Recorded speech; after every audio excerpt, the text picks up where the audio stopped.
일주일 동안 말씀으로 승리하셨습니까? 말씀으로 승리하기 위해서는 뭐가 기본이 되어야 된다고 말씀드렸습니까? 성경을 읽어야 됩니다. 일주일 동안 성경 한번 안 펴놓고 안 펴보면서 나는 말씀으로 승리하겠다. 이건 모순입니다. 그래서 한순간도 말씀을 손에서 놓지 않는 그런 삶을 사셨으면 좋겠습니다. 지금 이제 저희들이 교회를 옮기기 위해서 이제 공사를 하는데 이제 다 마무리가 됐습니다. 청소까지 다 하고 이제 집만 옮기면 되거든요. 근데 공사를 하면서 그 안에 이제 청소하고 이렇게 손을 보면서 집사님들이랑 이렇게 하면서 제 청년 때 생각이 참 많이 났습니다. 청년 때 교회 무슨 일이 있으면 제 동기들, 남자애들이 많이 가서 이렇게 일에 동원이 됐거든요. 저도 거기에 가서 안 한 적이 없는 것 같아요. 근데 그때마다 항상 일을 하러 가기 위해서 기대감이 뭐였냐면요. 가서 일하면 짜장면을 시켜주는 겁니다. 일의 목적이 뭐 주의 몸된 교회를 섬긴다. 그때는 뭐 어리니까 뭘 알겠습니까? 근데 가면 친구들이랑 같이 일을 하고 짜장면을 먹는 그 재미로 가거든요. 요번에 공사를 하면서 야 오늘 점심때 뭐 먹을까 생각하면 꼭 짜장면을 먹어야지 그랬는데 다른 집사님들이 짜장면을 안 좋아하시는 것 같아요. 그래서 제가 짜장면 먹겠다라고 이야기를 하지만 꼭 돼지국밥을 먹거나 다른 걸 드시는 겁니다. 제 마음에 상처를 받았어요. 한국에 있을 때 그런 이야기를 자주 들었습니다. 짜장면이 싫어지는 그 시기는 철이 든 시기다. 저는 짜장면이 안 싫거든요. 그래서 아직 철이 덜 들은 것 같아요. 얼마 전에 TV를 보는데 그 안에서 그런 이야기를 하는 겁니다. 산타가 없다라고 믿는 순간 그 동심은 사라졌다. 순수함은 사라졌다. 이 이야기를 하는 겁니다. 동의하십니까? 산타가 있느냐 없느냐라고 물었을 때 그 사람이 산타가 없다라고 하면 그 사람은 순수한 동심을 잃은 거라는 겁니다. 산타가 있다라고 믿는 아이는 여전히 순수하고 동심이 있는 것이다. 그래서 이 시대가 어떻게 보면은 산타가 있는 것을 믿는 것이 이 시대가 오염되지 않고 순수함을 간직하는 비결이다. 이렇게 이야기를 하는 겁니다. 그런데 이것은 정말 위험한 이야기입니다. 오늘날 그리스도인들에게 가장 큰 문제점은 무엇인지 아십니까? 산타가 있느냐 없느냐 이게 문제가 아닙니다. 성탄절이 무슨 날인지 어떤 의미인지를 생각을 안 하고 보내는 것이 큰 문제라는 겁니다. 예수님께서 왜 이 땅에 육신의 몸을 입고 오셔야 했는가? 우린 고민을 해야 됩니다. 야, 12월 25일 날 성탄절인가 보다. 다른 사람들은 다른 것 때문에 기뻐하는데 이날은 예수님께서 오신 날이다. 이것으로 끝나서 될 일이 아니라 왜 예수님께서 굳이 육신의 몸을 입고 이 땅에 오셔야 했는가? 이 바른 의미를 우리 그리스도인들 사이에서도 별로 그렇게 고민을 하지 않고 지내는 이 시대가 어쩌면 영적 위기의 시대라고 이야기할 수 있다는 겁니다. 그냥 다 덮어놓고 이 지금까지 해왔기 때문에 이번에도 그냥 이렇게 지내면 된다. 이것이 이 시대의 사탄이 그리스도인들을 넘어뜨리게 만드는 요소라는 겁니다. 시간을 바쁘게 만들어서 삶을 풍요롭게 만들어서 부족함이 없도록 만들어서 말씀에 대한 고민을 하지 못하도록 하는 시대. 이 시대가 영적인 위기의 시대입니다. 또 어릴 때부터 내가 말씀을 읽어왔기 때문에 내가 잘 아는 말씀이기 때문에 그냥 그렇게 그 말씀도 넘어가 버리는 굳이 이 말씀이 어떤 의미인지에 대해서 고민을 하려고 하지 않는 이 시대가 정말 사탄이 그리스도인들을 넘어뜨리게 만드는 아주 쉬운 방법이 될 수 있다는 겁니다. 그래서 우리는 이번 성탄절 날 앞에 지금 2차례 오늘까지 쳐서 3번째 왜 예수님께서는 육신의 몸을 입고 이 땅에 오셔야 했는가 그것을 우리가 살펴보고 있습니다. 오늘 이제 3번째 시간으로 예수님께서 왜 육신의 몸을 입고 인간의 몸을 입고 이 땅에 오셔야 했는가 그 3번째 제목 대속이라는 제목으로 말씀을 나누려고 합니다. 앞번에 2차례 말씀드린 그 내용에 대해서 우리 여기 계신 성도님들은 참석을 다 하셨기 때문에 충분히 다 알고 계시잖아요. 그죠? 그래서 누군가에게 그 이야기를 하라 그러면 술술 나오실 수 있지 않습니까? 나이를 먹으면 금방 까먹는다고 하시는데, 근데 계속 듣고 계속 고민하고 계속 생각을 해야 됩니다. 까먹어도 괜찮습니다. 다음에 또 그 말씀을 드릴 때, 아, 그때 들었구나. 잘못 생각만 안 하시면 됩니다. 말씀을 무슨 엿가락처럼 내 마음대로 늘렸다 줄였다, 그 말씀의 뜻이 아닌데 내 편한 대로 말씀을 적용하는 것이 아니라 정말 그 말씀에 나 자신을 적용시키는 그런 삶이 되었으면 좋겠습니다. 오늘 본문에서는 예수님께서 육신의 몸을 왜 입으셔야 했는지에 대해서 명확하게 말씀하고 있습니다. 우리 14절 말씀을 함께 읽어보도록 하겠습니다. 시작. 자녀들은 혈과 육에 속하였음에 그도 또한 같은 모양으로 혈과 육을 함께 지니심은 죽음을 통하여 죽음의 세력을 잡은 자 곧 마귀를 멸하시며. 아멘. 여기 분명히 나오잖아요.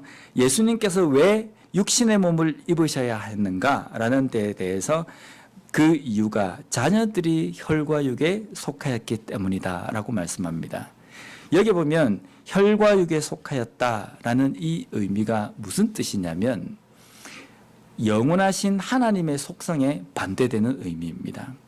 하나님은 어떤 분이십니까? 혈과 육에 속하지 않고 영원히 하신 분입니다.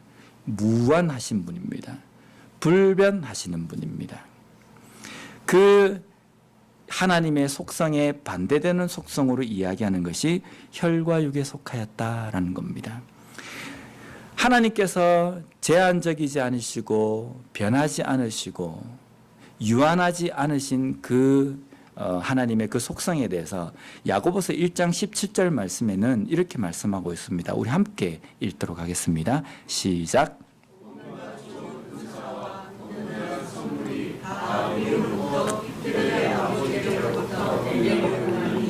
그는 변함도 없으시고 회전하는 그림자도 없으시니라. 아멘. 여기 보면 하나님은 불변하시다. 그 불변하신 것에 대해서 어떻게 비유를 하고 있냐면 회전하는 그림자도 없으시다. 이게 무슨 뜻입니까? 그림자는 어떻게 하면 생깁니까? 태양이 비치고 그 태양이 어떤 그 물체를 비출 때 그 물체의 반대 방향에 까맣게 그늘진 그것이 그림자입니다.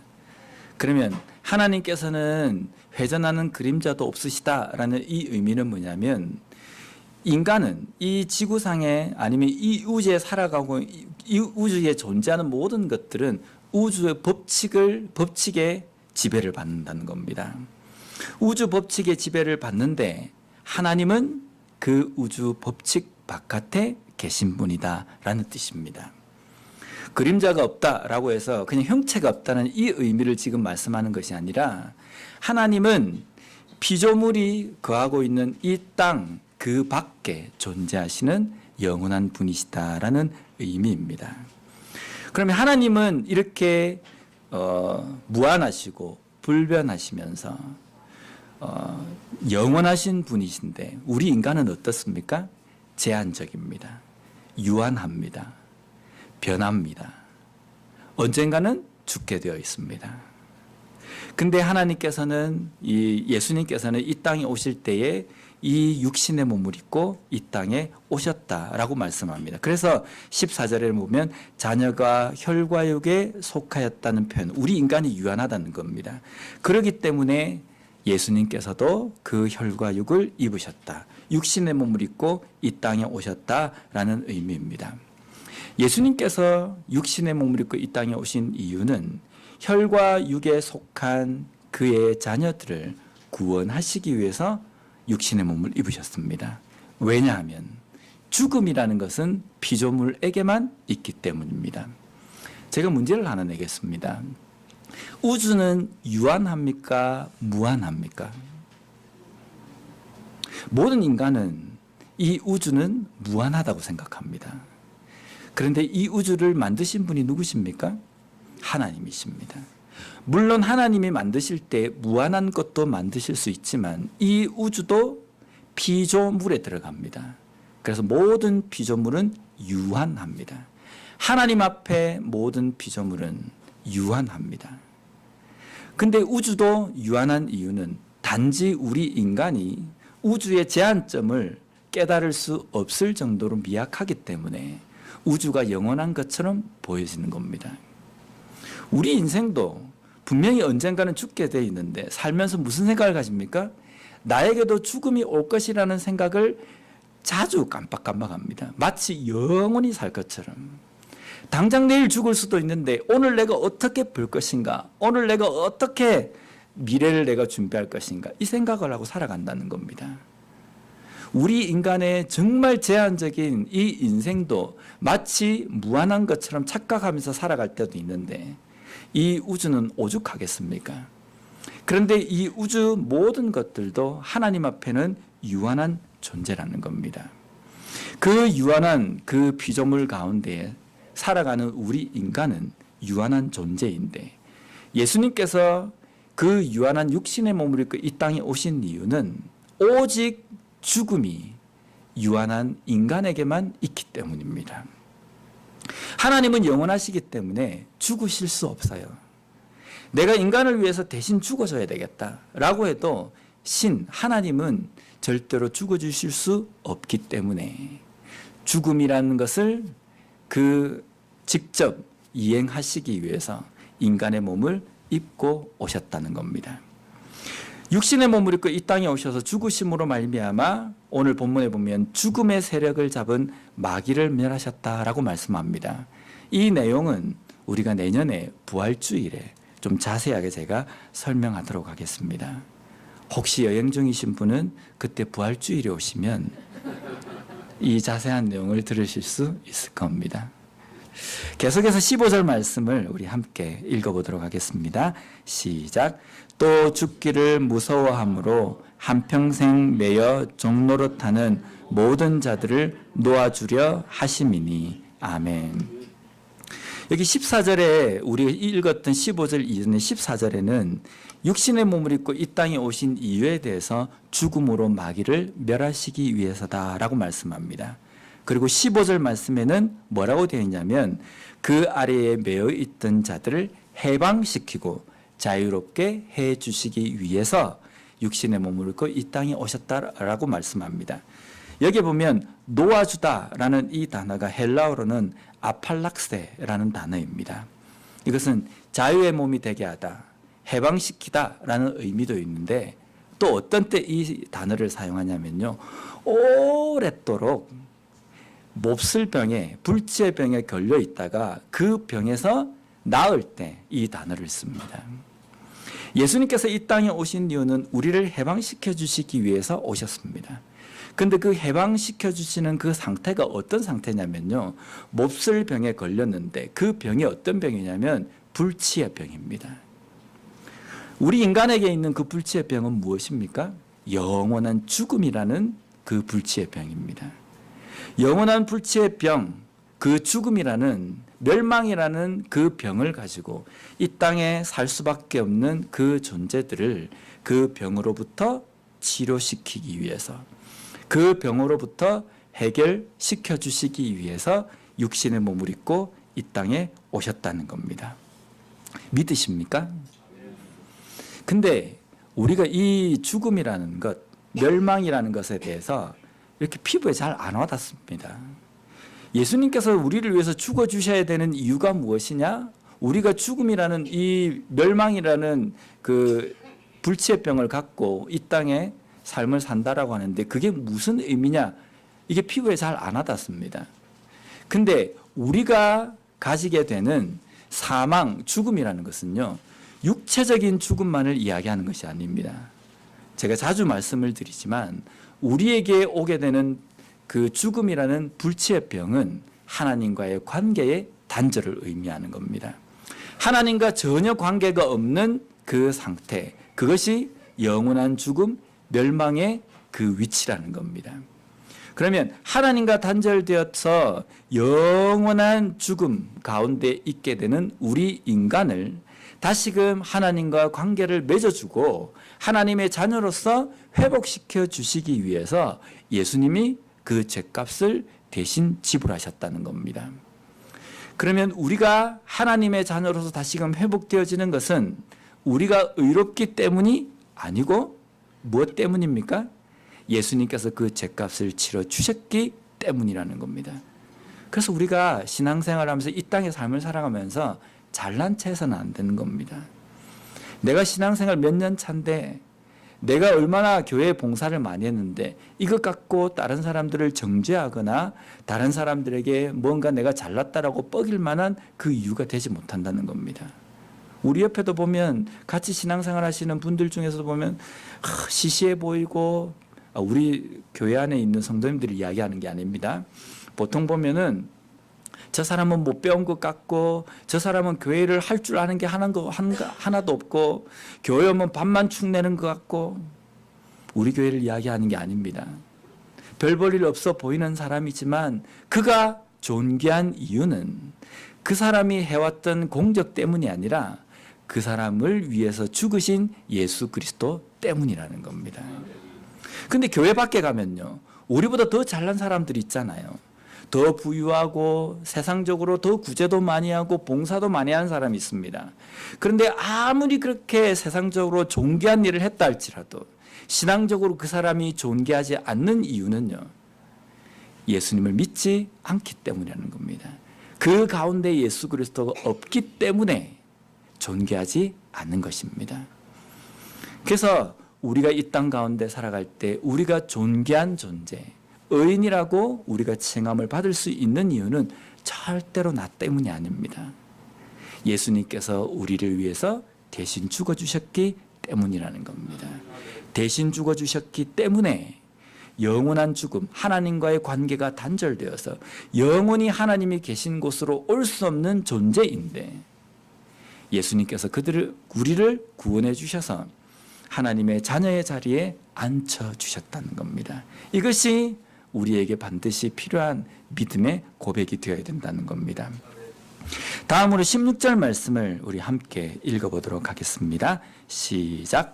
이는 확실히 천사들을 붙들어 주려 하심이 아니요 오직 아브라함의 자손을 붙들어 주려 하심이라. 아멘. 이 16절 말씀은요, 정말 중요합니다. 우리가 예수 그리스도를 믿지만, 우리가 믿음이 있지만 잘못된 믿음을 가지고 있을 때가 있습니다. 오늘 본문의 16절 말씀에는 분명히 나와 있습니다.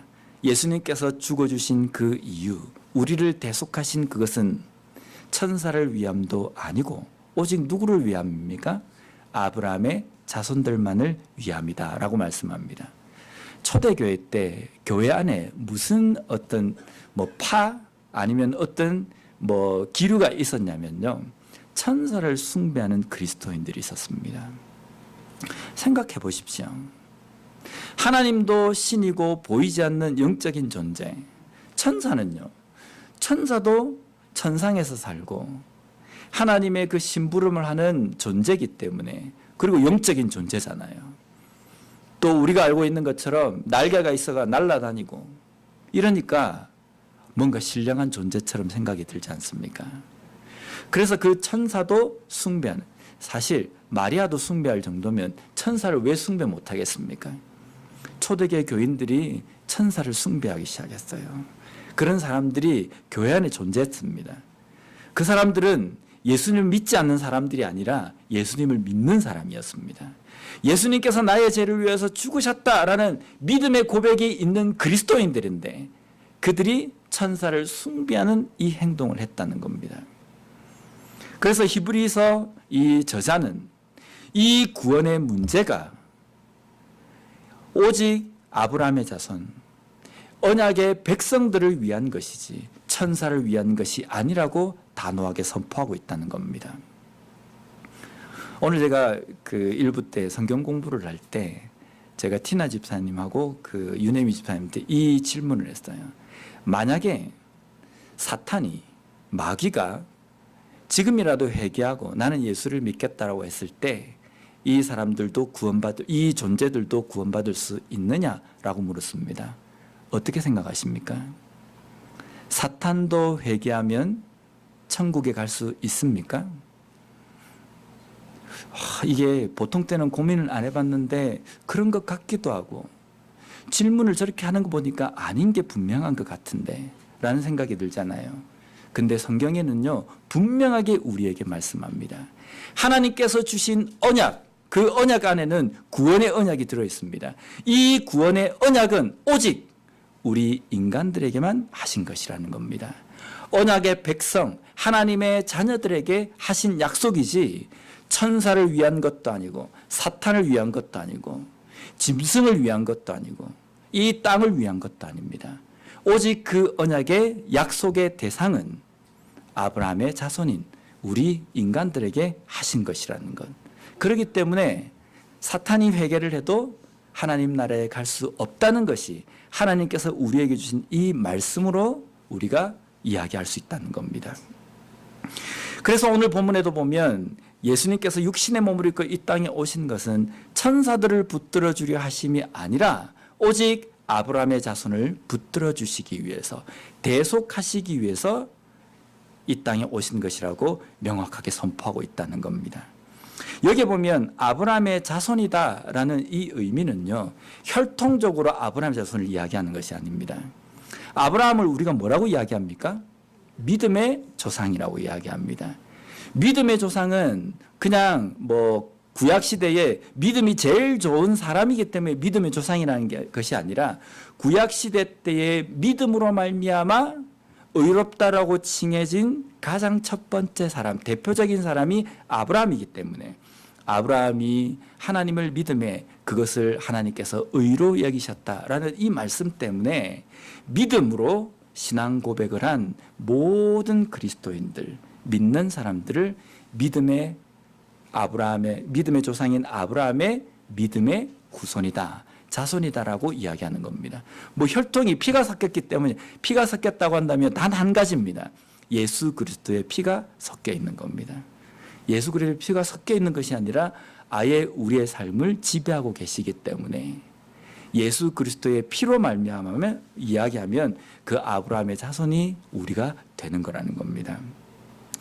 예수님께서 육신의 몸을 입고 이 땅에 오신 이유는 오직 단 한 사람, 육신의 몸을 입고 이 땅에 살면서 영원한 죽음 가운데 있는 우리가 예수 그리스도를 믿음으로 말미암아 구원받은 백성이 되는 그 우리를 위해서 죽어주셨다는 것, 이것을 잊지 않아야 합니다. 마지막으로 18절 말씀을 한번 보도록 하겠습니다. 시작. 그가 시험을 받아 고난을 당하셨은즉 시험 받는 자들을 능히 도우실 수 있느니라. 아멘. 제가 어제 윤정부 집사님하고 지난주에 이렇게 일주일 동안 이야기하면서 제가 그랬어요. 집사님, 지난주 설교 시간이 한 20분 조금 넘었습니다. 그랬어요. 그러니까 집사님이 잘하셨습니다 그러는 거예요. 그래서 어제는 어떤 교회는 설교기를 가지고 목사님이 쫓겨났답니다 이야기를 하시는 겁니다. 그래서 제가 충격을 좀 받았어요. 내가 쫓겨날 위기까지 있을 수도 있겠구나. 그래서 벌써 마지막입니다. 마지막 18절 말씀. 또 한 가지 여기 18절 말씀에는 예수님께서 육신의 몸을 입고 이 땅에 오신 이유에 대해서 시험 받는 자들을 돕기 위해서다라고 말씀합니다. 예수님께서 육신의 몸을 입고 이 땅에 오셔서 사역을 하실 때 우리가 잘 알고 있듯이 사탄에게, 마귀에게 시험을 받으시는 장면을 우리는 알고 있습니다. 그 시험은 어떤 것입니까? 예수님을 쓰러뜨리기 위한, 무너뜨리기 위한 사탄의 전략입니다. 이 말씀이 성경에 기록된 이유는 무엇 때문입니까? 예수님도 그만큼 연약한 존재다, 이것을 우리에게 말씀해 주시는 것이 아니라 예수님을 믿는 하나님의 백성들, 그리스도인들이 이 땅의 삶을 살아가면서 사탄의 이러한 공격을 끊임없이 받는 삶이 될 것이라는 것을 우리에게 말씀해 주시는 겁니다. 그리고 이것을 이기는 것은 오직 말씀으로 이기는 것이다 라는 것을 우리에게 말씀해 주시기 위해서 사탄에게 시험 받으시는 예수님의 이 내용이 성경에 기록되어 있는 겁니다. 그리고 오늘 히브리서 말씀에는 예수님께서 그렇게 육신의 몸을 입고 이 땅에 오셔서 시험을 당하셨기 때문에 시험을 당하는 그리스도인들을 도우실 수 있다라고 말씀합니다. 여기 도우실 수 있다라는 이 내용을 헬라어 원어로 그대로 해석을 직역을 하면 뭐라고 되냐면요, 도우러 오실 수 있다라는 의미입니다. 이게 무슨 뜻입니까? 예수님은 지금 어디 계신가요? 천국에 계세요. 하늘에 계세요. 주일학교 애들이 이야기하는데요, 예수님은 지금 어디 계십니까? 예, 나와 함께 계시잖아요. 그러면 내가 시험을 당했는데 예수님께서 내가 시험 당할 때에 도우러 오실 수 있다라는 의미는 맞지 않지 않습니까? 능히 도우실 수 있다라고 되어 있는데 도우러 오실 수 있다. 한글 성경에는 도울 수 있다라고 되어 있는데 헬라어 원어에는 도우러 오실 수 있다라는 겁니다. 여기에 담겨 있는 의미가 뭐냐면요, 예수님께서는 시험 당하는 그리스도인들을 도우실 수 있다. 도우시는 분이 예수님이시다. 또 한 가지 중요한 게 있습니다. 무엇까지 돕고 해결하실 수 있느냐면 시험뿐만 아니라 죽음 가운데 있는 하나님의 백성들을 도우실 수 있다는 겁니다. 그리고 영원한 죽음 가운데 외롭게 힘들게 영적 싸움을 하고 있는 그리스도인들을 위해서 다시 도우러 오실 수 있는 재림을 하시는 예수님이시라는 것이 이 말씀에 담겨 있는 의미라는 겁니다. 예수님께서 이 땅에 오신 이유는 우리 그리스도인들을 시험으로부터 또한 영원한 죽음으로부터 구원하시기 위해서 오셨습니다. 또 그 약속, 다시금 이 땅을 심판하기 위하여서 하나님을 믿는 백성들을 영원한 그러한 생명으로 건지시기 위해서 재림하시겠다라고 약속하셨습니다. 구약의 초림의 예수님이 언약되어 있는 것이 초림의 예수님으로 말미암아 성취되었던 것처럼 다시금 오시겠다라고 말씀하신 재림의 그 약속이 언젠가는 반드시 이루어진다는 것, 성경에서 우리에게 약속하시고 또 약속하신 내용입니다. 그것을 온전히 붙들며 살아가는 우리의 삶이 되어야 된다는 겁니다. 예수님은 우리의 죄를 해결하시기 위해서 육신의 몸을 입고 이 땅에 오셨습니다. 신명기 19장 21절 말씀을 우리 함께 읽어보도록 하겠습니다. 시작. 내 눈이 긍휼히 여기지 말라. 생명에는 생명으로, 눈에는 눈으로, 이에는 이로, 손에는 손으로, 발에는 발로 이니라. 아멘. 이 말씀을 동형, 동해 보복법이라고 이야기합니다. 어떤 해를 지었을 때, 어떤 형태의 그 죄를 지었을 때 똑같은 방법으로 갚는 것, 이것을 이 율법에 하나님께서 이스라엘 백성들에게 말씀하셨습니다. 이것 때문에 이스라엘 백성들은 이 율법에 철저하게 입각하여서 어떤 죄를 범한 사람은 그대로 갚는 그러한 처벌법이 있었습니다.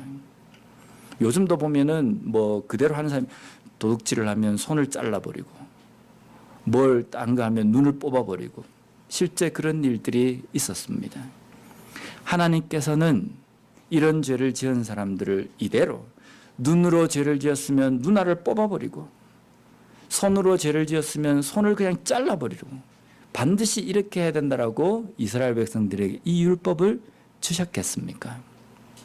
율법이라는 것은요, 하나님께서 인간들에게 주신 것은 너 이대로 그대로 안 지키면 내가 다 쓸어버리겠다, 이러한 마음으로 인간에게 주신 것이 아닙니다.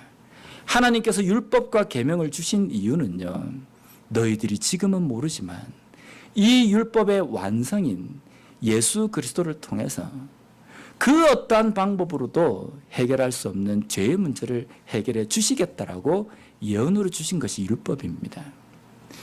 여기에 눈에는 눈, 이에는 이, 생명은 생명으로 이것을 주신 이유는 영원한 죽음으로, 죄로 말미암아 영원한 죽음 가운데 처해질 불쌍한 인생인 인간을 구원하기 위해서는 누군가가 반드시 죽어야 한다.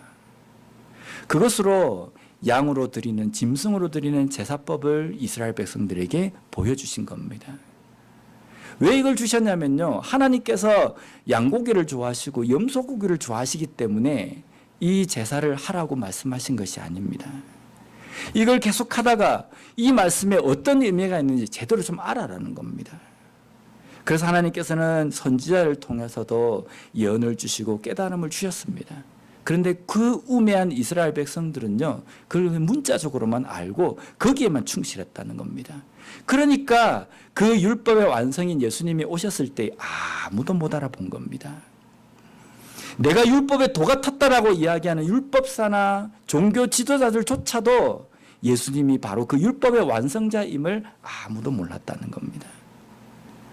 하나님께서 이스라엘 백성들에게 생명은 생명으로 갚아야 된다, 이 법칙을 세워주신 이유는 너희들을 구원하기 위해서는 양과 염소와 소와 그 어떤 살찐 짐승의 피로서 되는 것이 아니라 예수 그리스도, 하나님이 육신의 몸을 입고 이 땅에 오셔서 죽어 주어야만, 생명으로 그 값을 치러야지만이 완성된다는 것을 말씀해 주시기 위해서 이 율법을 세워주셨다는 겁니다. 우리가 지금까지 기독교 역사상 예수님께서 탄생하신 날을 크리스마스로 정하자라고 해서 12월 25일로 정해서 우리가 크리스마스를 우리가 보내는 것은요, 이 날이 예수님이 탄생한 날이다, 잊지 말라, 이 의미가 아닙니다. 이 날을 통해서 왜 예수님이 육신의 몸을 입고 인간의 몸에서 나셔야 됐는지 그것을 좀 깨달으라고 우리에게 이 역사를 통해서 성탄절을 제정하게 하신 것이라는 겁니다. 하나님의 뜻이 어디에 있겠습니까? 산타가 아니다, 루돌프가 아니다, 흰눈도 아니다, 선물도 아니다, 이것만을 부르짖으라고 우리에게 주신 것이 아니라요, 다른 사람들은 몰라서 그렇게 그것 때문에 즐거워할 때 그리스도인인 우리는 이 날이 어떤 의미인지 제대로 깨닫고 그것을 다른 사람들에게 선포하라고 우리에게 이 시간을 주신 것이라는 겁니다. 예수님께서 이 땅에 육신의 몸을 입고 오신 이유는 피조물에게만 있는 그 죽음을 친히 짊어지시기 위해서입니다. 육신의 몸을 입으셨지만 죄는 없으신 분이 우리를 위해서 대신 죽어주시기 위해서 2000여 년 전에 육신의 몸을 입고 이 땅에 오셨다는 겁니다. 다시 한번 모든 사람들이 다른 이유 때문에 즐거워하고 들떠 있을 때에 그리스도인인 우리는 왜 예수님께서 육신의 몸을 입고 이 땅에 동정녀의 몸에서 태어나셔야만 했는가, 그것을 제대로 알고 깨닫고 그것을 자녀들에게, 다른 사람들에게 전함으로 말미암아 제대로 알며 찬양하며 보내는 우리가 되었으면 좋겠습니다. 기도하겠습니다.